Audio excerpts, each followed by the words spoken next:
count. One thing I didn't check off the start of the game is producing units.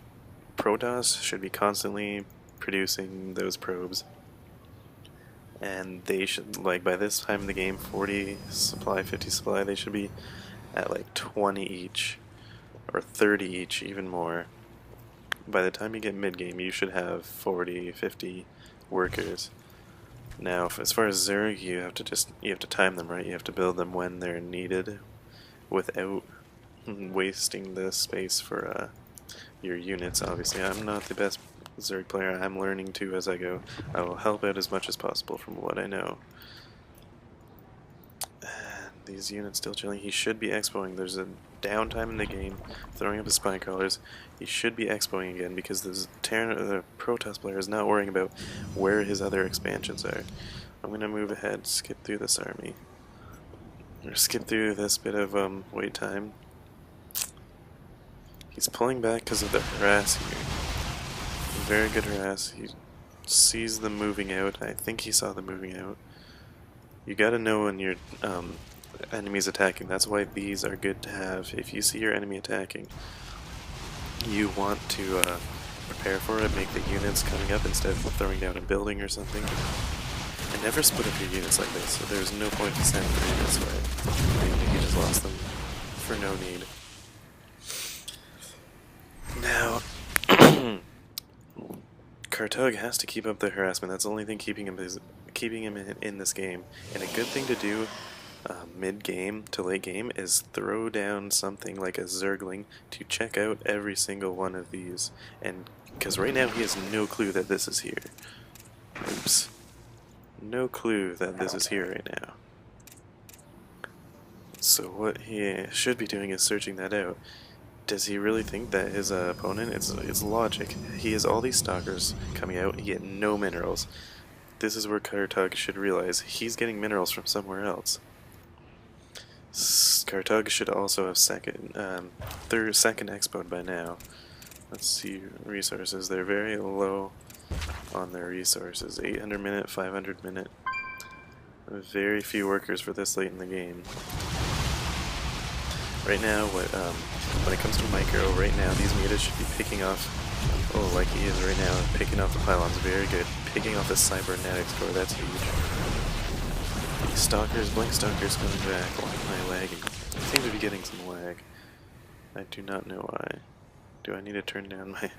If you haven't noticed, I play on mostly low settings. I find it just keeps my CPU heat down, because I hate when my laptop gets hot, and it makes less clutter. I'm not a huge fan of hugely cluttered games, especially RTS. Too much texture is annoying, especially. And just random units dying all over and explosions. And it looks like, no, I thought maybe he had seen the expos. He's not seen the expos. The Protoss player expanding a third time over his one. That's huge. If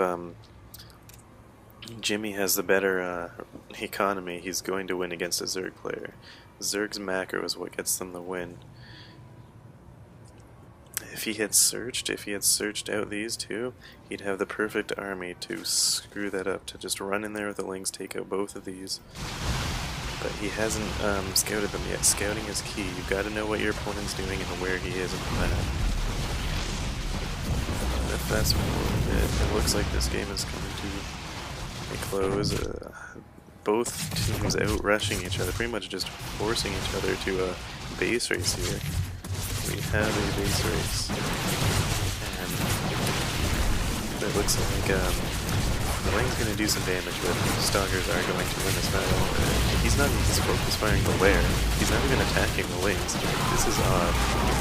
He should probably take out the Lings first, because you just want to get them out of the way. Because once your units are gone, you're done in a base race like this.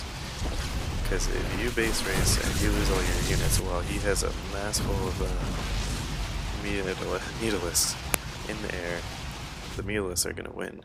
He's defended off, he has nothing left except one hatchery, but he's fended off the rush, he still has the minerals, he still has a much bigger force. Whereas Jimmy Chang, he still has the minerals, he still has the resources, but he's got no base to produce these. He has nothing left here, and it looks like it's going to be GG. because there's really nothing he can do. He has to produce a lot of warplanes or gateways really quick to be able to get up an army to equal even the one that the Zerg player has right now. Zerg rebuilding, he's finally taking his third expo. That should have come a lot quicker. To you Zerg players, if you have the chance, expo. Especially if you're not being harassed, if you're not being attacked. To the Protoss player, he should have been attacking more, you know, harassing, stopping those spine crawlers from coming up and then leaving.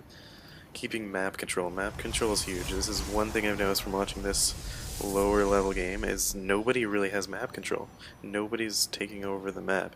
There is a time where the Mutalics did dominate the map, but they didn't have really control. They just had a control on his base, and because of that, you saw these two expos.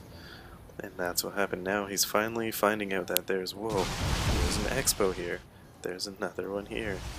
If he had known this a lot quicker, he could have ended the game a lot quicker with all these lings. And there's the GG from Jimmy Chang. The end coming, we will see. It looks like he's not going to leave right away, but you know this game's over. So I shall pause right there. Final notes on this game. Scouting.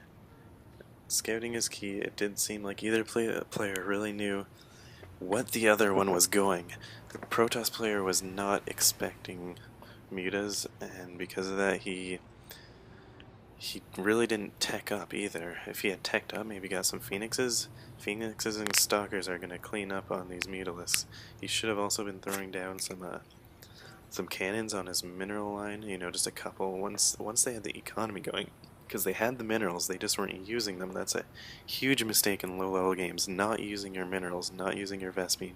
There's no point in having it if it's just going to sit there. If they had used those to get more Stalkers, some cannons, he would have been in much better shape to defend the Mutaharass, get it out of his base, and then made an attack. As far as the Zerg player goes, he should have had a couple spine crawlers up quicker. A couple spine crawlers and a bunch of lings will stop off any quick MM attack or quick Zealot attack. And then if you get them at your base, you can move them up, take them over to your natural. It's a great thing about these spine crawlers, they uproot themselves. That's great to use that. And then you can continue to expand as you Mutaharass. Ling Muta, very good strategy against Terran. You want to throw in some Banelings.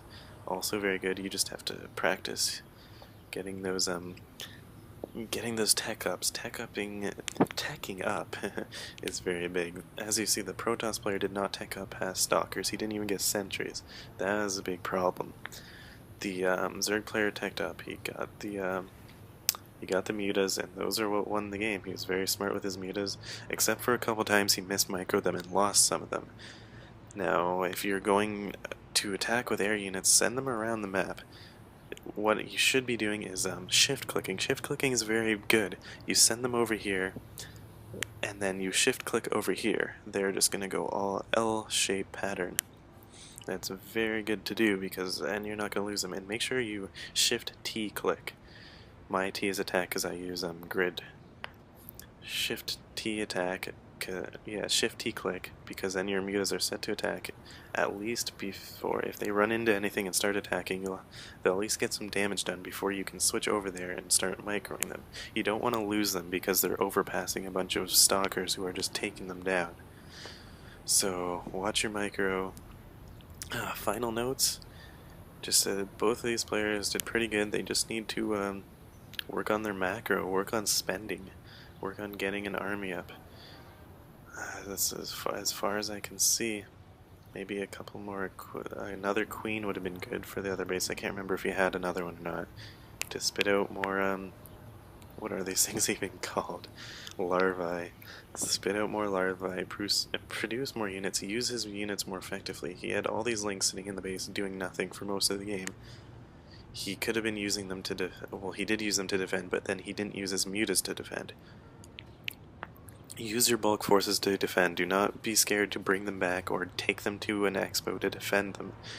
Don't just lose your expo. Use that chance to catch his army out of position, flank them, and take them out.